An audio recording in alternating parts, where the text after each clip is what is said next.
Нурес каналында жаңылыктар топтому. Акыркы сааттардагы жаңылыктар менен тааныша алыңыздар. Биздин каналга жазылып, видеого лайк басып, жаңылыктар менен өз убагында кабардар болуп туруңуздар. Бишкекте адамдын жүзүн тааный турган 60 камера орнотулуп жатат. Бул туурасында Ички иштер министрлигинин басма сөз кызматынан кабарлашты. Маалым болгондой, камералар эл аралык донорлордун жардамы менен алынып келинди. Бул иш Бишкекте түзүлгөн командалык борборду ишке киргизүүнүн алкагында аткарылууда. Министрлик аталган борбордун максаты кылмыш болгон жерге ыкчам чыгуу, коомдук коопсуздукту, жол коопсуздугун камсыздоо. Ошондой эле коопсуз шаар долбоору боюнча 306 жерге видео камера орнотуу пландалууда. Бул проекттин алкагында Бишкек шаарынын 6 кичи районунда коопсуз район долбоору ишке кирип 72 камера коюлду. Жакын арада Бишкектин 11, 12 жана Асанбай кичи райондоруна да видео камераларды орнотуу каралууда деп айтылат маалыматта.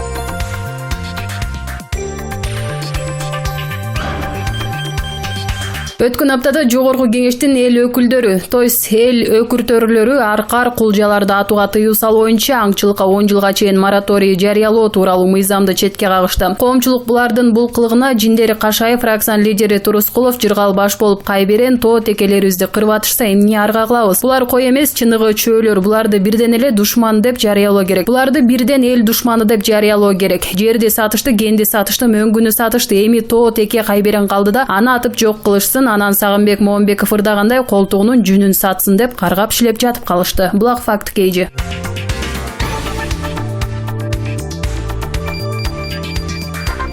Мурдагы Ички иштер министринин орун басары Курсан Асановду колдогон саясатчылардын жоон тобу президентке кайрылуу жолдошту. Андалар Курсан Асановдун кызматтан бошотулушу кырдаалды ого өтер күч өттү деп билдиришкен. Андан сырткары Асанов президент Алмазбек Атамбаевди мажбурлап, сотко алып келүү операциясы учурунда өзүнүн тажрыйбалуулугу, чечкиндүүлүгү менен көзгө урунуп, иш чараны ийгиликтүү өткөргөндүгүнө коом күбө болгондугун кошумчалашып, генерал милициянын кадыр баркын сактап калды деген ойду айтышат. Муну менен бирге кат менен кайрылгандар Курсан Асановдун туугандары, жакындары, жороо жолдоштору бул иш боюнча кайсы бир тараптын кысымына дуушар болуп жаткандыгын президентке айтышып, көз салып коюуну өтүнүшкөн. Президент Сооронбай Жээнбековго Асановдун иши боюнча төмөндөгү саясатчы, коомдук ишмерлер кат жүзүндө кайрылышкан. Жылдызхан Жолдошова, Камила Талиева, Асия Сасыкбаева, Медеткан Шеримкулов, Абдыган Эркебаев, Камчыбек Ташиев, Элик Ускулов, Темир Сариев, Куатбек Байболов, Абдыгул Чотбаев, Каныбек Усмоналиев, Эркин Билекбаев, Жолборс Жоробеков, Марат Иманкулов, Өмүрбек Текебаев.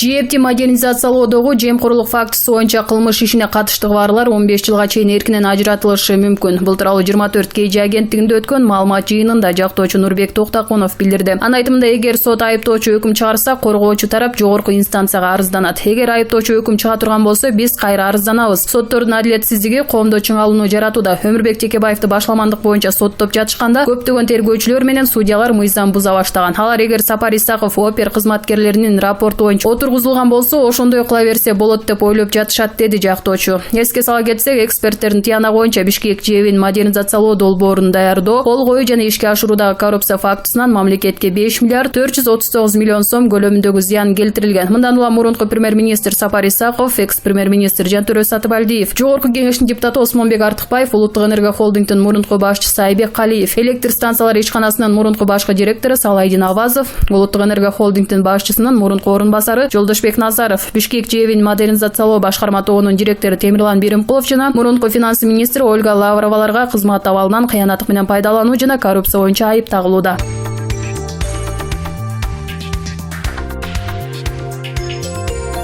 Премьердин айтымында, транспорттун бул түрү унаа салыгынан жана тетиктерди кубаттоо инфраструктурасы үчүн кошумча нарк салыгынан бошотулмакчы. Кыргыз Республикасынын премьер-министри Мухаммедкалый Абылгазиев электр кыймылдаткычы бар транспорт каражаттарын колдонууну өбөлгөлөө жана 2019-2020 жылдарга карата Кыргыз Республикасында кубаттоо инфраструктурасын түзүү маселеси боюнча кеңешме өткөрдү. Кыргыз Республикасынын өкмөтүнүн тиешелүү буйругуна жакында эле кол коюлган. Айтылып жаткан документ бир катар салыктык жана салыктык эмес төлөмдөрдү жоюу боюнча өбөлгөлөөчү чараларды киргизүү жолу аркылуу электромобилдерди колдонууга, жагымдуу шарт түзүү жана электр кыймылдаткычы бар транспорт каражаттарынын ээлери үчүн экономикалык жана социалдык жактан пайдалуу болуусуна багытталды. Өкмөт башы дүйнөлүк тенденцияда электромобилдик транспорт күн санап кеңири колдонулууда. Буга байланыштуу биздин өлкөдө бул багыт жашыл экономиканын бирден бир артыкчылыктуу багыты катары каралышы керектигин белгиледи. Экологиялык жактан таза транспортко өтүүнүн негизги жана артыкчылыктуу себеби бул айлана чөйрөгө чыккан зыяндуу заттарды кыйла азайтуу, экологияга кам көрүү болуп эсептелет. Статистикалык маалыматтар боюнча кадимки күйүүчү май менен жүргөн транспорт электромобилге салыштырмалуу орто эсеп менен 13 эсе көп углерод жана башка газдарды чыгарат деп белгиледи Мухаммедкалый Абылгазиев. Көмүр суутектүү заттын жана газдын олуттуу корунун жоктугун эске алуу менен экологиялык транспортко багытталган жана электромобилдерди бардык жерде колдонууга өтүүгө умтулуу стратегиялык максат болуп саналат. Бул экологияны сактоо жагынан алып караганда өлкөнүн энергетикалык көз карандылыгын тең салмактайт жана төмөндөтөт. Ошол эле учурда бизде электр энергиясынын тарифи эң эле төмөн. Бул электромобилдерди колдонууга чоң мүмкүнчүлүк түзөт деп белгиледи Мухаммедкалый Абылгазиев. Премьер-министр мамлекеттик органдар жарандарга үлгү көрсөтүшү керектигин баса белгилеп, мамлекеттик бюджеттен кошумча каражат бөлбөй мамлекеттик органдардын автопаркын электромобилдерге өткөрүү программасын иштеп чыгууну тапшырды. Өкмөт башчынын тапшырмасы боюнча күйүүчү майлоочу материалдарды сатып алууга, автопаркты оңдоого жана аны камсыздоого багытталган башка беренелер үчүн бюджеттен кеткен учурдагы чыгымдарга талдоо жүргүзүлөт. Электромобилдердин батареяларын кубаттоо үчүн электр энергиясына 1 сом 59 тыйын өлчөмүндө атайын баа бекитилет. Мухаммедкалый Абылгазиев Кыргыз Республикасынын салык кодексине өзгөртүүлөрдү демилгөлөөнү жана электромобилдер үчүн КНС төлөөгө мораторий киргизүүнү тапшырды. Мындан тышкары транспорттун бул түрү унаа салыгынан жана комплекстик бөлүктөр жана кубаттоо инфраструктурасы үчүн кошумча нарк салыгынан бошотулмакчы. Лизингтик программаларды ишке ашырып баштоо үчүн электромобилдерди өндүрүүчүлөргө инвестициялык сунуштарды даярдоо керек. Ошондо жыл сайын мамлекеттик органдардын автопарктарын камсыздоого сарпталган каражаттарды мамлекеттик бюджетке кошумча жүк келтирбестен лизингтик программаларды ишке ашырууга жумшагы болот деп белгиледи Мухаммедкалый Абылгазиев.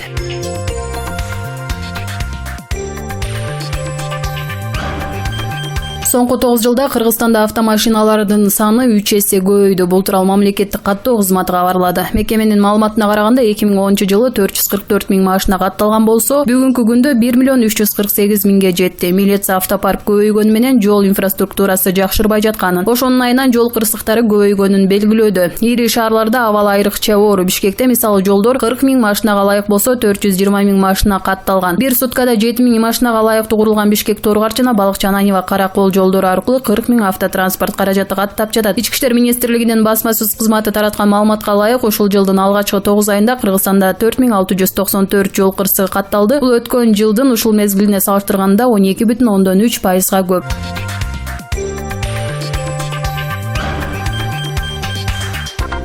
Асылбек Жээнбековду жана 3 парламенттик комитеттин төрагалары Кожобек Рыспаев, Ханыбек Иманалиев жана Курманбек Дыйканбаевди кылмыш жоопкерчилигине тартуу керек. Бул тууралуу маалымат жыйынында жактоочу Нурбек Токтакунов билдирди. Жогорку кеңеште ЖЭПти модернизациялоодо Кытайдын Азиясы тууралуу документти тездетилген ыкма менен 3 окууну бир жолу карап чыгышкан. Парламент Асылбек Жээнбековду мыйзамды түздөн-түз бузгандыгына карабай актап жатат. Биринчи окууга мыйзам долбоорду даярдоодо жоопкерчилик профилдик комитетке жүктөлөт. Анда каржылык экономикалык негизди текшериши керек болчу. Мамлекеттик айыптоочу эсептөө ыкмасынын негизин карап жатат. Ошол эле учурда мыйзамга шек туудурууда. Асылбек Жээнбековду жана 3 парламенттик комитеттин төрагалары Кожобек Рыспаев, Ханыбек Иманалиев жана Курманбек Дыйканбаевди кылмыш жоопкерчилигине тартуу керек, дейт Нурбек Токтакунов.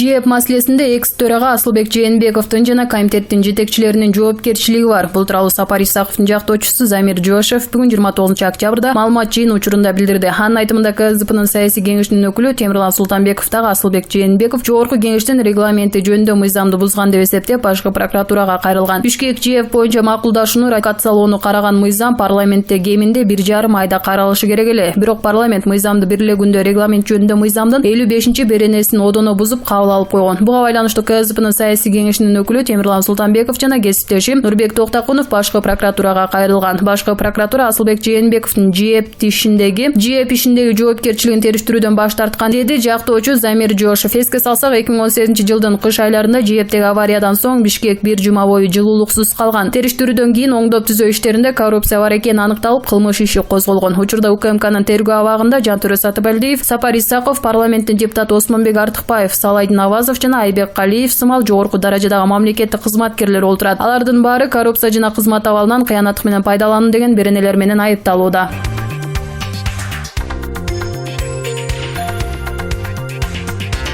Боом капчыгайында аскердик унаа жол кырсыгына кабылып, бир аскер жабыркады. Бул тууралуу куралдуу күчтөрдүн башкы штабынын маалымат кызматы билдирди. Маалыматка ылайык 29 октябрда боомдо таштарды атайын түшүрүү учурунда аскердик унаа жеңил унаа менен сүзүп кеткен. КамАЗда аскердик кызматка жаңы чакырылгандар аскердик автоинспекциянын коштоосунда Бишкекке бара жатышкан. Аны ушул эле багытта кетип бара жаткан маршруттук такси сүзгөн. Жол кырсыгынан бир офицер жаракат алып, Кеминдин ооруканасына жеткирилген. Жол кырсыгынын себеби маршруттук таксинин тормозу иштебей калгандыгы болгон. Окуя боюнча аскердик прокуратурага маалымат берилип, жол коопсуздугун камсыздоо башкы башкармалыгынын кызматкерлери иш алып барышууда.